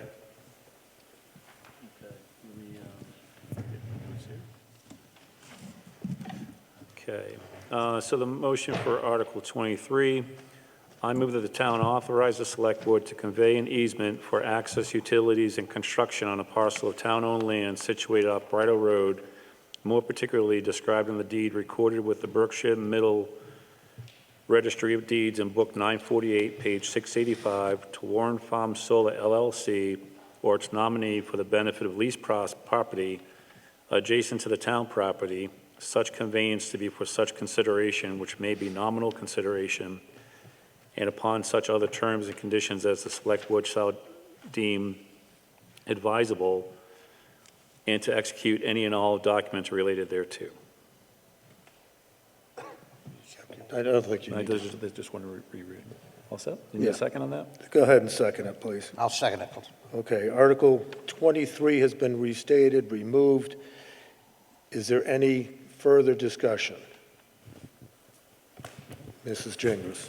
138 Sunnyside Drive. One question. How much more money is this going to afford the taxpayers? I haven't heard any money mentioned for this project. Thank you. Thank you. Mr. Hutchison, the question was if there's any money to be paid out Is on it this costing project us for the money? town. We expect to enter into a payment in lieu of taxes as part of the overall project. This particular part of it is subject, as is the entire project, to approval as already provided by the planning board and final approval by the town as we negotiate the payment in lieu of taxes. Anyone else? Article 23, all those in favor signify by saying aye. Opposed by saying no. Thank you. It passes unanimously. Article 24, to see if the town will raise and appropriate, transfer from available funds, or otherwise provide a sum or sums of money for fiscal year 2024 for the purpose of conducting a space needs study for the town, including but not limited to recommendations for 1, redesign or renovation of any existing town facility or facilities, and 2, leasing, purchasing, and/or building any new facility or facilities, or to take any other action in relation thereto. Is this the select board, or is this yours? Mr. Droshane. It's money. Yeah. I move that the town transfer the sum of $25,000 from free cash for the purpose of conducting a space needs study for the town, including but not limited to two recommendations for redesign or renovation of any existing town facility or facilities, and 2, leasing, purchasing, and/or building any new facility or facilities. Second. Article 24 is moved and seconded. Is there any discussion? Mr. Nato. I just have Al Nato, Elaine Avenue. I just have one thought about this. We have a piece of property that used to house the old high school in the old Nessicus down where the senior center is. I suggest very strongly that the town hang on to that piece of property so that in the future, if we need to construct a new town hall, a new library, a new police station, a new fire station, we have a piece of property in the center of town that'll handle that business. And I would think that that would be one way of saving any future costs is by maintaining the piece of property we already own. Thank you. Thank you. Anyone else? All those in favor of Article 24 signify by saying aye. Aye. Opposed by saying no. Thank you. That passes unanimously. Article 25, to change the location for all town election voting from the Dalton Community Recreation Association, 400 Main Street, to the Dalton Senior Center, 40 Field Street Extension. This is a citizen petition. Someone needs to make the motion. Someone? Can't act on it if somebody, go ahead.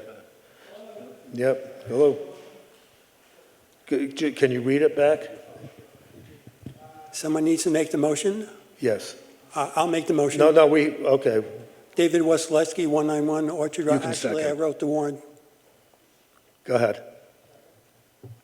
Excuse me? Did he make the motion? You just did? Somebody have something I can read on it? Yeah, I don't have anything make I the can motion read on it. again, go ahead. I'll motion that the local elections for Dalton be transferred from the CRA to the senior center. Thank you. Okay, it's been moved and seconded, Article 25. Is there any discussion? Mrs. Doucette.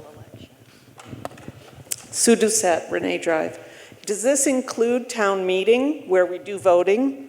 You just said for all voting. I believe it's elections. Just elections. Thank you. I think that it's not a great idea. I don't think it's as visible a location to have the elections as the current location on Main Street. Thank you. Thank you. Anyone else? Way in the back. Patty Perro, Ashwat Street. One of the main reasons for this change would be accessibility. Parking would be excellent for those that are disabled. Also, the accessibility of the building. If anyone's ever tried to push a wheelchair up the ramp at the CRA, it's extremely difficult. They're wonderful people, nothing against that. Their accommodations have been great. But as far as the access for those that are disabled and parking, it would be a much better location. The other thing is that we could still have the signs out in front of the CRA saying vote today, or in front of the town hall. It could just underneath that, you could say at the senior center. Thank you. Thank you. How about behind you?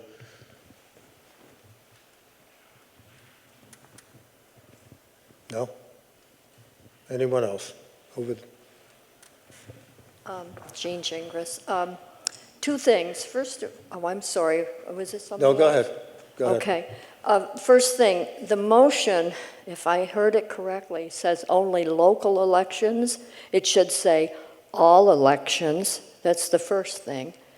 Secondly, because I have worked elections for many, many years, and I can see the benefit of moving to the senior center. I understand we pay over $300 to the CRA every time we use that facility for elections. There would not be a cost if we went to the senior center. And I've seen the struggles of people coming up that ramp. It's not a good situation. So my vote is for yes, move it to the senior center. Thank you. Thank you. Anyone else?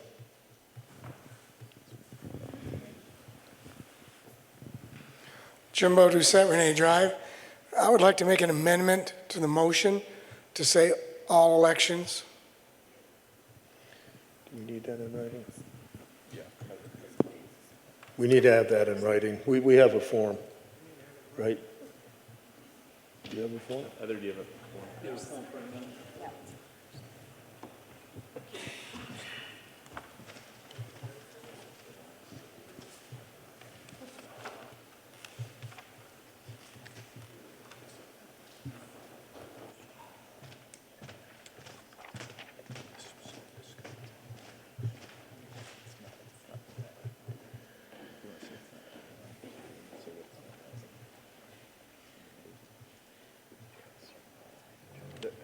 All the way in the back. Yes. Yes.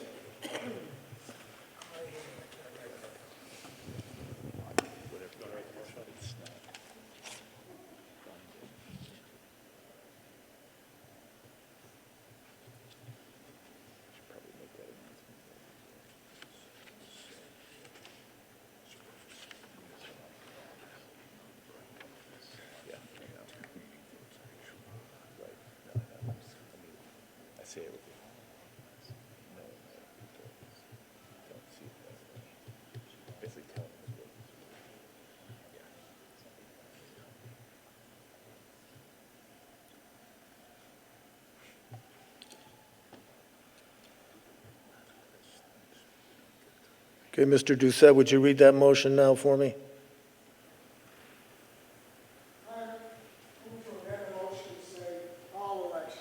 Thank you. Is there a second? Okay, it's been seconded. Is there any discussion on the request to amend? Hearing none, seeing none, all those in favor of allowing the motion to amend the original motion to include all elections signify by saying aye. Opposed by saying no.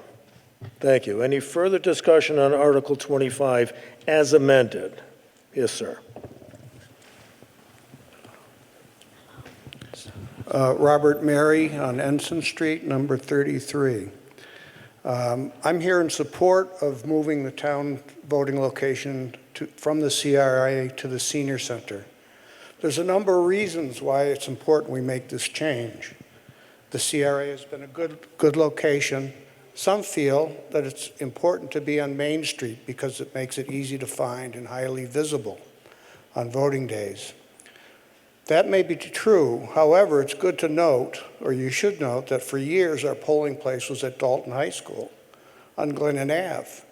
And to my knowledge, no one ever had a problem finding a location. I've been working at the polls for a number of years now and would like to explain the reasons why I feel so strongly about this change. First, and most compelling reason is the limited accessibility for voters who are physically challenged. It can be argued that the CRA meets the ADA minimum requirements. However, the minimum requirements do not allow easy access to the building. Let me share with you a couple of my experiences. The first time I worked the polls, I worked on the precinct 1 side, which many of you know is where the handicapped entrance is located. A frail, elderly woman with a walker came through that entrance, gasping for breath, and was desperately looking around. I got up and spoke with her, and she asked if there was a chair somewhere she could sit on and catch her breath. I brought her the chair and told her to rest as long as she wanted, and she sat there for quite a while. I was shocked and appalled that the ramp took such a toll on her. On another occasion, someone attempted to use a mobility scooter to come up that ramp, only to discover that they could not negotiate the tight turns on the ramp. If you are wheelchair bound, you might as well forget about wheeling yourself up the ramp. Most people will not have the body strength, upper body strength, to move that wheelchair. It's difficult at best for an elderly person to push their partner up the ramp to vote. It's also difficult for them to control the wheelchair as they descend.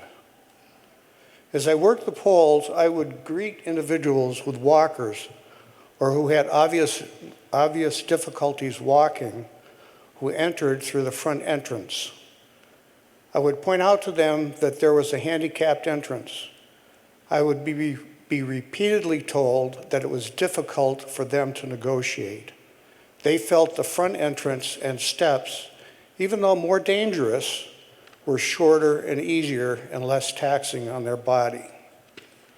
I'd like to challenge anybody here tonight, select board, attendees, everybody, to take a wheelchair up that ramp or walk with somebody using a walker or a cane up that ramp. It's heartbreaking. We are an aging community. My generation has many proud and independent individuals. Voting is an important right, which we wish to exercise in person. It makes us feel proud to do our civic duty. We need to make voting as easy as possible. We need to accommodate people with these physical limitations. I indicated several reasons. The second serious problem is the acoustics in the gymnasium where we vote. When it gets busy, the sound levels approach 80 decibels, which equates to playing loud music. Remember standing by the speakers at the concerts when we were young? That's what we're talking about. Anyway, when you have somebody who is hard of hearing asking a soft-spoken voter their address and name, it becomes a very frustrating event for all involved. The sound simply bounces around the room and background noise is at unacceptable levels. Excuse me, I'm getting to the end. The third issue I want to point out is the traffic issue. Main Street is a busy street, lots of traffic. It's difficult at best to get into or out of the parking lot at the CRA, and handicap parking is very limited there. Finally, there is a charge for the rent, which somebody alluded to earlier. I think it's minimal, but it's still an expense that we as taxpayers bear the burden. The senior center addresses all these issues that I've just mentioned. The entrances and exits to the buildings are all at ground level. There's handicap parking within easy walking distance. So if you have a wheelchair or a walker, you can make it in easily. The area in the senior center that would be used for the voting has sound deadening materials. That solves the sound issue, the acoustics. It'll be much easier to enter and exit the polling parking place at the senior center, and there's plenty of parking. We don't have to worry about turning traffic and getting out. I'm surprised there aren't more accidents. It is a town building, so no fees involved. I said that before, I apologize.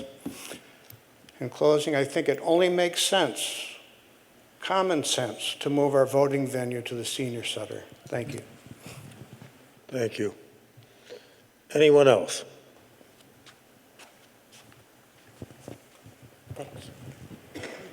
Margaret Cahill, Barton Hill Road. I'm speaking in favor of the petition to move the voting to the Dalton Senior Center. This in no way reflects anything negative about the CRA. I'm a fan of the CRA. My point is we should not disenfranchise voters. To enter the CRA, a voter has two choices. Neither is truly handicapped accessible, and both are dangerous. Climbing 7 stairs with one handrail is not safe for someone with mobility challenges. Navigating a long, winding ramp is also difficult. Parking near the ramp is often not available. It is clearly easier for people to park on level ground, get to the senior center entrance, and with the push of a button, get inside. The town of Dalton needs to be proactive and make it possible for people to vote without risking injury. The town has a responsibility to protect its citizens. If this petition to change the location passes, there'll be plenty of time to inform Dalton voters of the change in location. Signs can be put up. It's really insulting to think that Dalton citizens could not find the location to the senior center. Thank you. In the back. You're next, Al. Buston Bozzella, Main Street. I guess my thoughts are more logistical. Would it be better to have an impact study done to determine the pros and cons of moving the voting? You know, we have to take into account the capacity for each building. We're talking about roads. Well, the roads around the senior center are very narrow roads. There are lots of bus stops there for children who are going to be picked up and dropped off after school. If we have a November election for the president, we could have a couple thousand voters going through there. And those roads currently, in my opinion, aren't set up for that. Building capacity. Are we going to have people standing outside in the rain and the snow during inclement weather because the building can't hold as many people as the CRA? So I wouldn't say I'm for or against it. I think if we're going to make a change like this, we should take the time to do these studies that the town is so fond of so that we have an educated answer to come from. Thank you. Mr. Nadeau. Just one quick one. If this is approved, when does it become effective? We had an election next Monday.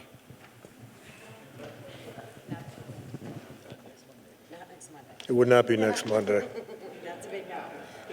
If I may, Mr. Moderator, just ask through you, sir, to our town council, what would be the step if this was passed tonight? What would be the next action step that we would have to consider as a board?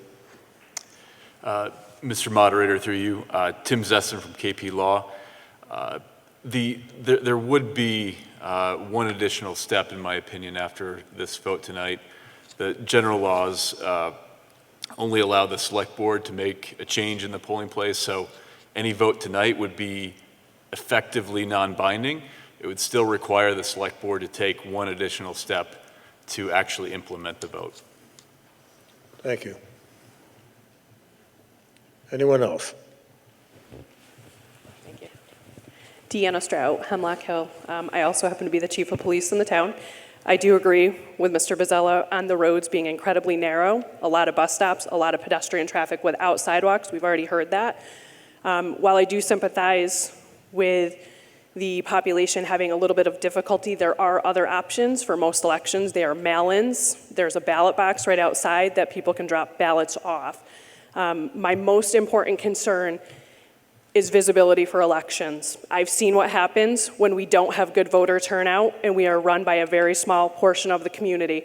And I think we need as most voter involvement to have our community represented properly. There are other options, and I have never seen a safety concern with the CRA. There's an officer on site for every election. We are there to assist people in and out, and we can also provide traffic in and out of the driveway if requested.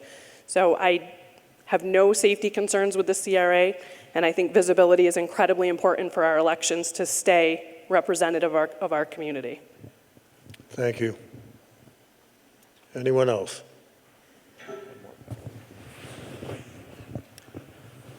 Rich Rowe, 148 Sleepy Hollow Drive. Yeah, I agree with some of the previous statements around the visibility for the election.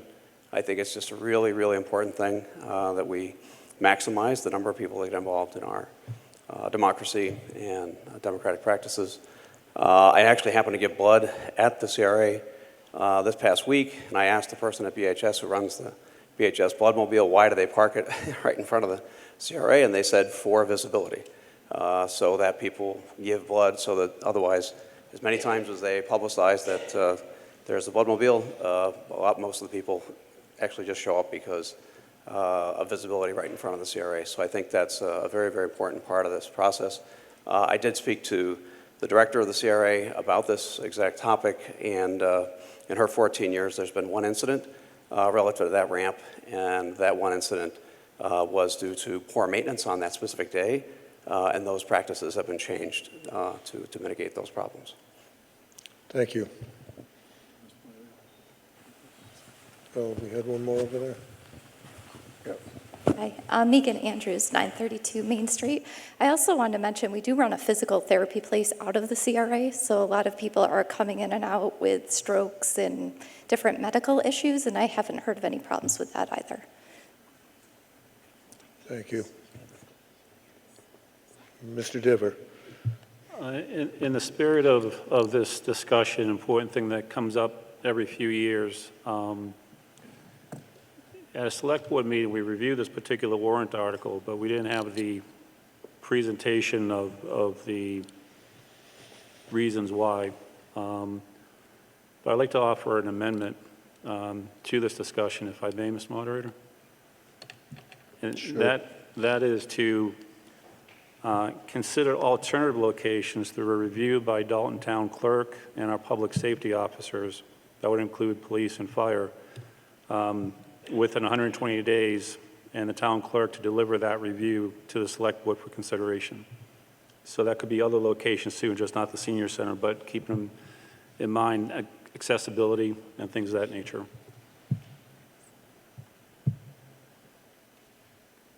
That's a motion.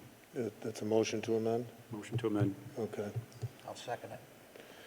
That was a motion to amend that's been seconded. Is there any discussion on the motion to amend? Hearing none, seeing none, all those in favor of the motion to amend the article signify by saying aye. Aye. Opposed by saying no. Madam Clerk, I need a count.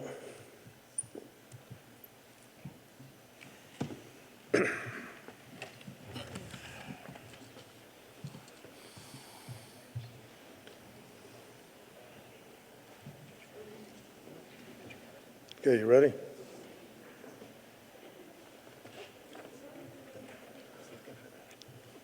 Okay. All those in favor of the motion to amend the article as set forth by Chairman Diver, please raise your orange card. In favor of the amendment.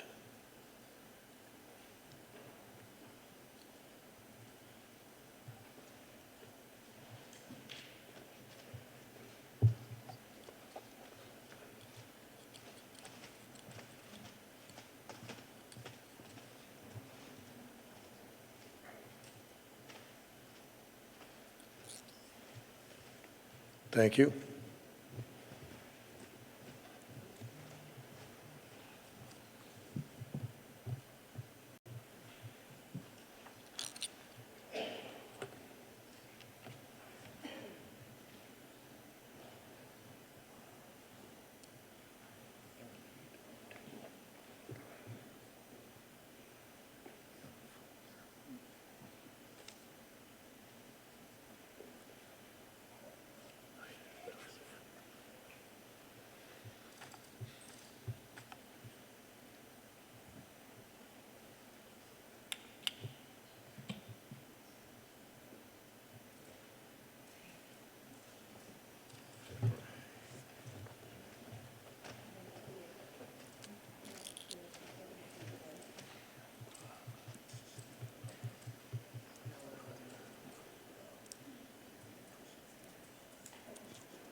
Okay, now everybody who is opposed, hold on a second. Okay, should we?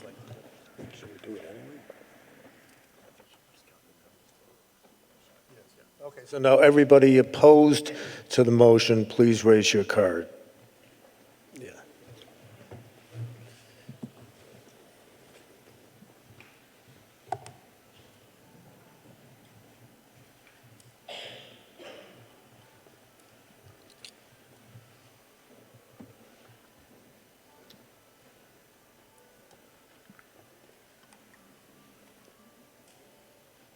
Thank you.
Okay, thank you. The amendment passes. So the article has been amended to include the language from Chairman Diver. Any further discussion on Article 25? Yes, sir. Could you please read the complete motion now? I'm not sure what we're voting on. I agree. I can't do it. Can we add the numbers? Yes, the numbers were 54 in favor and 30 against.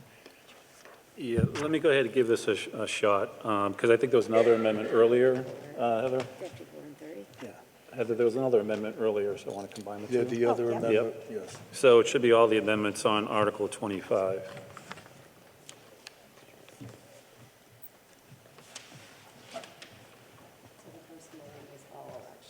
Yep, okay. So the original motion was, I'm sorry, David, I always pronounce your last name incorrectly, was to move the vote in place for all elections from the senior center to, I'm sorry, from the CRA to the senior center. Actually, your first motion was local elections. That was amended by Mr. Doucette to say all elections. And then from that, my amendment was to really read the whole motion is to move all elections from the senior center, I'm sorry, CRA to the senior center, but consider alternative locations through review by Dalton Town Clerk and the public safety officials of Dalton within 120 days, and Town Clerk to deliver that review to the Select Board for consideration. So in summary, what that motion is to basically do a review of what it would mean to move from CRA to the senior center with consideration of, and actually from the CRA to any location, alternative locations, not necessarily to the senior center, through a review by our town clerk and our public safety officials, and have a report come back to the Select Board within 120 days of this evening. And then for that, then the Select Board to consider that recommendation. And that would be the motion. So I'll pause there. If that's clear. Yep. Is that clear? Bob, you want a second? Second. Okay. So all those in favor of Article 25 as amended and then amended again signify by saying aye. Aye. Opposed by saying no. No. Passes.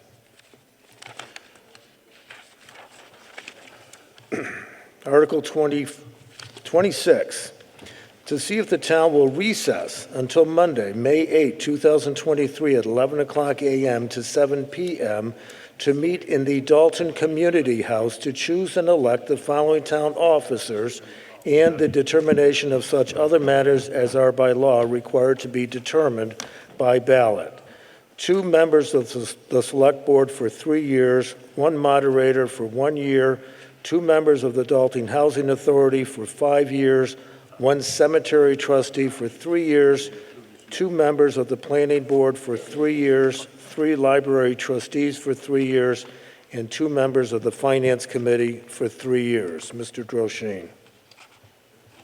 I move to see if the town will recess until Monday, May 8th, 2023, at 11 o'clock a.m. to 7 o'clock p.m. to meet in the Dalton Community House to choose and elect the following town officers and the determination of any other matters as are by law required to be determined by ballot. That is 2 members of the Select Board for 3 years, 1 moderator for 1 year, 2 members of the Dalton Housing Authority for 5 years, 1 cemetery trustee for 3 years, 2 members of the Planning Board for 3 years, 3 library trustees for 3 years, 2 Finance Committee members for 3 years. Second. Article 26 is moved and seconded. Is there any discussion? Hearing none, seeing none, all those in favor signify by saying aye. Aye. Opposed by saying no. Ladies and gentlemen, thank you very much for your attention tonight. I'd like to thank the Cub Scouts for their assistance tonight. And thank you for Troop 4. Boy Scouts.